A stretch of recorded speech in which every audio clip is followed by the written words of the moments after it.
Prologue. Here comes Wonka. Some children are born to be chocolate makers. This was certainly true of Willy Wonka. Yet, for a long time, no one would have thought it. For starters, he almost never ate chocolate. In fact, he ate only one bar a year. One day, he would grow up to live in the world's biggest chocolate factory, but as a young boy, Willy Wonka lived on the world's smallest boat. It was an old narrow boat, with a tiller painted in multicolored stripes and a cozy cabin with hand-sewn curtains. Inside there was just a single bed with a soft knitted blanket, where Willy slept, an armchair, where his mother slept, a stove, and a kitchen filled with broken cupboards and a worm-eaten dining table. The woodworms ate more at that table than the Wonkas ever did. Everything about the beginning of this story is small: the small boy, the small quantity of chocolate, the small boat, and the small family who lived aboard it. Willy Wonka's family was almost as small as a family could be. There was Willy, of course, and his mother.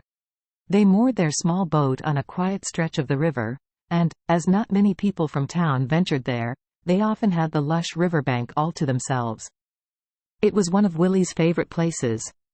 There was tall lazing inn, sprinkled with buttercups and rhodo grass philodendrons flowering in colors of pink and mauve and red.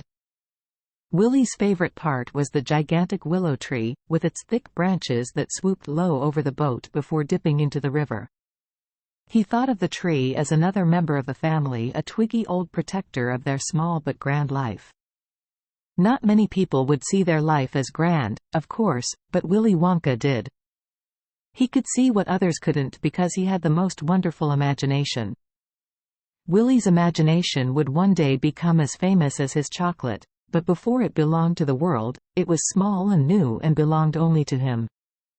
His mother was the one who nurtured it, letting it grow wild, so it could spin off into places no imagination had been before. And then there was the chocolate. The one bar. It wasn't much, but it was enough, because it was the best bar in the world. His mother would make it for his birthday, and as the special day approached, he would feel the excitement bubbling up in him until he thought he might burst. The chocolate-making ritual was always the same. His mother would tip a bag of cocoa beans onto the table and carefully count them out. He'd watch her pluck them from the table, one by one, and his mouth would begin to water. It took her all year to save up enough money to buy the right amount for one bar, and he could tell she was as excited about making it for him as he was about eating it. When the counting stage was finished, she'd throw the beans in a pot and begin crushing and whipping and stirring, and the whole room would be engulfed in a chocolatey steam. It was so thick and delicious, it felt like being swept up in the most scrumptious cloud. Oh, how he loved to watch her stir the thick, bubbling mixture. As his mother made magic, Willy took long deep sniffs of the rich, heavy smell and knew there would be no adventure in the world that he loved more than watching his mama make chocolate. Soon, the delicious bar of chocolate would be waiting for him on the table, and he'd spend the rest of the day walking around with a melted chocolate mustache and a big grin. It was like that every year, and it was perfect. "You know, Mama," he said one year as they huddled around the table making chocolate, "I bet you make the best chocolate in the whole world. I'd taste all the chocolate that ever existed just to prove it." "Do you know where they say the very best chocolate in the world comes from?" she replied, looking around as if she was readying to tell a great secret. "The Galleries Gourmet. That's where the finest chocolate makers have their shops. Theirs can't be better than yours, Mama," Willy said. "It's impossible." She smiled. "Well, as it so happens, I do have a little secret that even those fancy pants don't know." "What is it?" Willy asked, edging closer. He wanted to know the secret more than he'd ever wanted to know anything in his whole life. "I'll tell you one day," she said. "Now, while the chocolate sets, would you like to open your present?" "We should go, Mama," he cried suddenly, making her jump. "Where's that, then?" "To the Galleries Gourmet," he said, practically bouncing on the spot. "We could start a shop." She raised a curious eyebrow. "What? Us?" "Yes.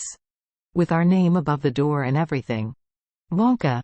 Everyone in the world would want our chocolate. Think how happy we could make people." His mother brushed some chocolate dust from her apron and smiled. "Oh, I can see it now. A fine shop, tables piled high with chocolate."